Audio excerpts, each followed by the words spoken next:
Bonjour à tous, alors on ne va pas faillir à la tradition qui veut que toute reprise se traduise par une présentation de vœux. Permettez-moi, au nom de toute l'équipe de l'Agenda Sport, de vous présenter tous nos vœux de bonheur, de santé et de prospérité pour cette nouvelle année 2015. Puissent tous vos vœux être exaucés. C'est une émission un petit peu spéciale aujourd'hui parce qu'elle se joue pratiquement à guichet fermé. On a fait ça le comble. C'est opération porte ouverte. Guillaume est venu avec tous ses enfants. Guillaume Hennemann, bonjour. C'est pas les miens. Mais non, bon, c'est pas tous ses enfants. Bonjour quand même. Tous les enfants du triathlon, c'est ça? C'est ça, c'est bien ça. C'est le groupe régional à national. Alors si Guillaume est avec nous aujourd'hui, c'est pour nous parler du trail nocturne. C'est pas cette semaine, c'est la semaine d'après, c'est ça, une quinzaine? C'est le 17 janvier. D'accord. Auparavant, un rapide tour d'horizon de l'agenda avec des affiches. Direz-vous, en ce moment, il n'y en a pas beaucoup, c'est normal, on est le 8 janvier. Les footeux sont encore en trêve, les handballeurs font de même et les basketteurs, bien je vous le donne en mille, ils sont en repos aussi.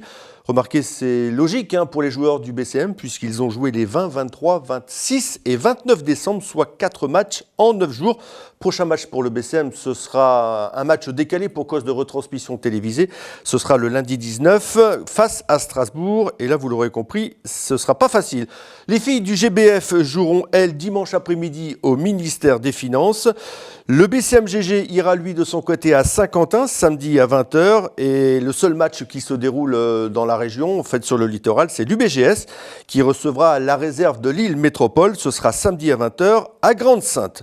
Voilà, place maintenant au trail nocturne. C'est la 3e édition. Je suppose que c'est du travail. Comment ça va se passer exactement cette édition? Un petit peu mieux que l'année dernière? Ça monte en puissance? Oui, c'est dans le principe. On essaie d'améliorer chaque édition. Là, on est sur la 3e. On va dire que c'est celle qui va déterminer si on continue ou si on arrête l'événement. Parce qu'en effet, c'est énormément de travail. Forcément, que ce soit en paperasse et aussi travail de terrain, ça regroupe quand même beaucoup de bénévoles. On va travailler avec à peu près 80 à 100 bénévoles sur l'événement. Après, il y a une équipe en fait de préparation. Donc c'est vrai que c'est énormément de boulot. Ouais. Donc on va dire que ça passe ou ça casse, c'est ça?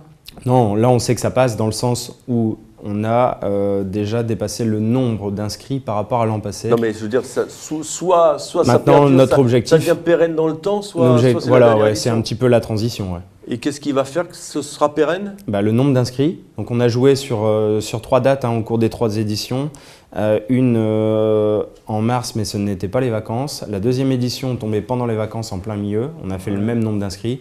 Et cette année, on a fait le choix de passer début janvier. C'est vrai qu'on est une région avec le carnaval, etc. C'est des choses qui font que les gens en fait, ont la tête ailleurs, donc ne pensent pas forcément à appliquer leur résolution de 2015. Donc voilà, on a fait le choix de janvier pour monter le nombre d'inscrits. Et aujourd'hui, on est à 360 inscriptions sur les différentes courses. Ah oui, quand même. Ça se veut une compétition populaire ou c'est une compétition avec de la gagne au bout et de la dotation justement, on met l'accent sur la compétition, l'événement populaire. Mais encore une fois, et c'est un petit peu la politique de club aussi, c'est de pouvoir répondre en fait à toutes les attentes. Donc il y a des remises de récompenses, il y a plus de 1 000 € de lot en fait au tirage au sort. Donc ça concerne tout le monde. Il y a, donc voilà, on veut vraiment répondre à l'ensemble des attentes des personnes qui viennent pratiquer, passer un bon moment avec nous. Et on vient de loin pour ce trail ou c'est là j'aurais un petit peu de mal à le dire, mais tout ce qui est région jusqu'à Lille. La renommée, c'est quoi ça? Elle est régionale, globalement elle est régionale. D'accord. Ouais. Donc le départ aura lieu à la piscine? Le départ aura lieu au complexe Maurice Bode, donc en face de la piscine municipale. Donc il y a différents départs. On a la marche nordique en début d'après-midi. En fonction de catégorie d'âge? Oui, voilà aussi, oui, également. Ouais. Donc alors, on part de la piscine, on va où? Directement à la plage? Alors, non, justement, ça dépend des parcours. D'accord. Cette année, on a rajouté donc chez les jeunes, un 1 km en fait, donc pour répondre aux attentes des poussins et moins, donc vraiment les très petits. Une course en fait sans classement, sans chrono, mais qui va répondre en fait aux attentes de la FFA et qui va leur proposer en fait une course ludique, volontairement freinée, sur le début de course pour pas les faire courir 500 mètres en fait, on va dire. C'est pas les boucles quoi, c'est ça. Ouais, je veux pas aller dans ce sens-là, mais Mais voilà, la prestation du trail est différente des boucles, on ne peut pas comparer, ce n'est pas les mêmes épreuves, ce n'est pas les mêmes attentes non plus des Donc sportifs, même s'ils viennent sur les deux, quoi. Ils vont en chier un petit peu aussi, quoi.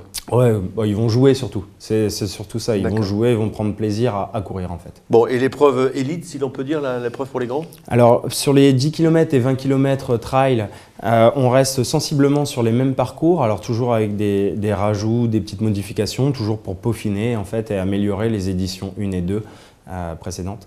Oui, d'accord. Alors on va revenir plus au club. Je vois qu'il y a pas mal de monde. Ça marche bien votre club là, on dirait? Le club fonctionne correctement. Je pense que voilà, ils sont plus calmes là... d'un seul coup là. Ouais, mais c'est l'image. Je pense qu'ils essaient de refléter, mais ils sont pas tout le temps comme ça malheureusement.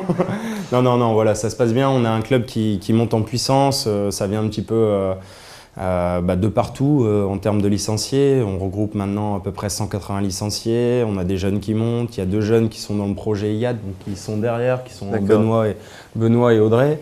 On a des jeunes qui font des très bonnes places régionales, mais aussi des places au niveau national. Donc voilà, on a quand même un club qui monte chez les jeunes, mais on répond à beaucoup d'attentes, je pense, aussi chez les adultes. Donc je dirais même qu'on a un petit peu débordé par moment. Et quelles caractéristiques faut-il pour être un bon, comme on dit, un bon athlète de trail? Être motivé, je pense, non? Je sais pas. Ouais. Ah non, pour le triathlon? Ouais. Non, pour le triathlon, ouais, il faut être motivé avant tout. Après, voilà, Paul, qui est à ma droite, a commencé il y a peu et il part de très loin en natation. Aujourd'hui, il a intégré le groupe et la section sportive de Jean Bart. Donc on va voir un petit peu comment ça se passe. Après, encore une fois, tous les enfants, comme chaque athlète, ne peuvent pas forcément aller glaner des places sur un podium et des médailles.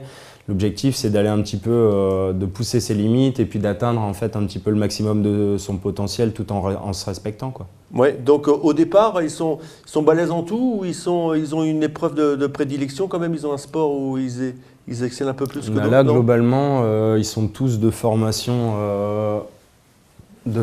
triathlon en fait. D'accord. Hormis certains qui sont de formation natation. Et après qu'ils glissent sur du triathlon, mais sinon ils sont tous d'une formation triathlon, donc la formation au sein du club dès leur plus jeune âge. D'accord. Donc après ils ont tous les des points entraînements, forts. c'est assez rigoureux, c'est. Ah, ça, c'est à eux c'est qu'il faut poussé, demander, non, mais c'est quand même, physique, il y a quoi, quand même des contraintes, Ouais. que ce soit organisationnel. Après, globalement, dans la totalité des jeunes qui sont autour de moi, c'est quand même des bons élèves. Mais voilà, ils s'organisent. C'est un sport qui demande quand même une organisation. Donc s'ils n'arrivent pas à s'organiser, forcément, ça ne peut pas coller. Donc il y a des élèves qui ont quelques difficultés, mais justement, avec cette organisation, ils sont obligés, donc ils s'investissent plus. Et c'est un équilibre après qu'ils arrivent à créer. Ouais. D'accord. Et c'est tel jour on fait, on court, tel jour on fait du vélo, tel jour on... Non? Voilà, c'est exactement ça. Ouais. On est obligé de se cantonner à des créneaux fixes. Puisqu'ils ont quand même une organisation scolaire qui est importante, donc ils terminent à certaines heures et forcément l'entraînement commence à une telle heure et on va développer une certaine discipline. Ça sera modifié durant l'année en fonction des objectifs, mais globalement voilà, ils ont un créneau qui Et vous les avez fatigués revient. pour qu'ils soient comme ça? Il n'y en a pas un qui parle là? Non. Je sais pas, il faut leur demander. C'est la reprise. C'est la reprise. Bon, bah écoutez, Guillaume, on vous souhaite bien évidemment plein de monde pour le trail nocturne. Merci. Le trail et la marche nordique, puisqu'on n'oublie pas la marche nordique. On a toujours la marche nordique, c'est la marche. Voilà, la marche avec les bâtons, avec 2 parcours proposés. Le 7 km, mais c'est avec des bâtons. le 7 km dans un premier temps et le 12 km. Donc là, une marche nordique qui va être modifiée. En fait, on a répondu aussi aux attentes des participants des éditions précédentes pour répondre de manière plus précise à des attentes sur le parcours. Donc les parcours sont modifiés justement pour qu'ils puissent exploiter à 100%. Et la nouveauté cette année sur l'organisation dans son ensemble, c'est aussi l'arrivée d'un chronométrage à puce, donc électronique. Donc chaque participant sur les épreuves de trail et la marche nordique 12 km, même s'il n'y a pas de classement, va être équipé d'une puce pour avoir un temps précis et avoir pour nous aussi une facilité de classement.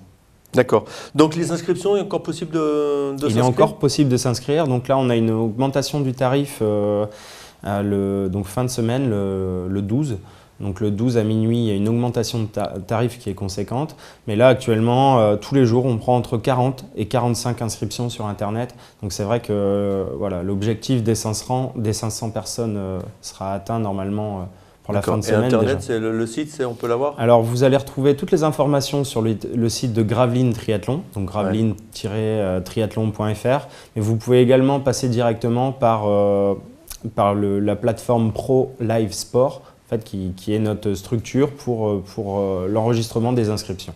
Vous retrouvez aussi l'événement sur Facebook, soit à travers la page du club, donc Gravelines Triathlon, soit sur l'événement sur les traces de Vauban.